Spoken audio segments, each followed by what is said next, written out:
Your Excellencies, ministers, ladies and gentlemen, it is an honor to be here. I would like to acknowledge the ancestral lands of the First Nations, the 110,000 men and women currently deployed on UN peacekeeping operations, and the families of all of those peacekeepers who have been killed in the line of duty. And I thank the Canadian government for hosting this event and for their leadership on women, peace, and security. We meet at a time when peace is in short supply. With armed conflict in Myanmar, Syria, Iraq, and Yemen, to name but a few of the worst examples, with over 65 million refugees and displaced people worldwide, and UN peacekeepers deployed on an unprecedented 15 operations, the protection of civilians has been at the heart of laws of warfare since the Geneva Conventions, that in any conflict, the civilian population shall not be the object of attack. Yet, women and children make up the vast majority of all casualties in armed conflict today. Laws prohibiting attacks on schools and hospitals are routinely breached. For instance, in Syria, laws prohibiting the the denial of aid relief to civilians are repeatedly ignored, whether in Rakhine State or in Myanmar today, or in Yemen, where millions of people are facing death from starvation. And despite being prohibited by law, sexual violence continues to be employed as a tactic of war in 19 countries.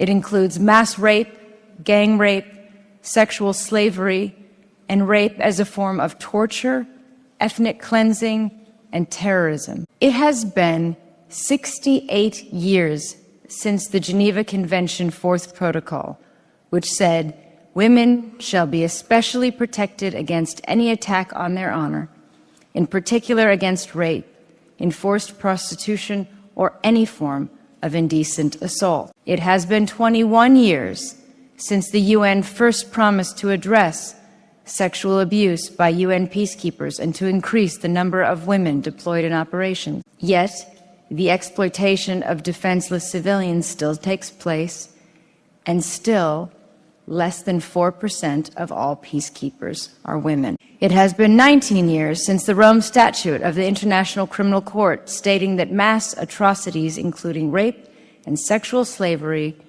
would not go unpunished, and yet justice for survivors of rape is still the exception. It has been 17 years since the UN Security Council Resolution 1325 called for an end to the exclusion of women from peace negotiations, for special protection for women and girls against sexual violence, and for an end to impunity. So we have to ask, how is it, after all these years, all these laws, and all these resolutions, and all the horrors endured, women still have to ask for this most basic of all entitlements, the right to a life free from violence? Sexual violence is everywhere.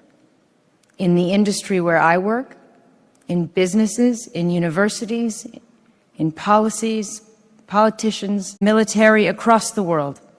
It affects men as well as women. However, it is recognized by the UN as one of the prime reasons why women remain in a subordinate position in relation to men in parts of the world, and as a critical obstacle to achieving women's equality and our full human rights. Ending gender-based violence is therefore a vital issue of social justice in all nations, and confronting its use in its most extreme form as a weapon of war is essential for future peace and security.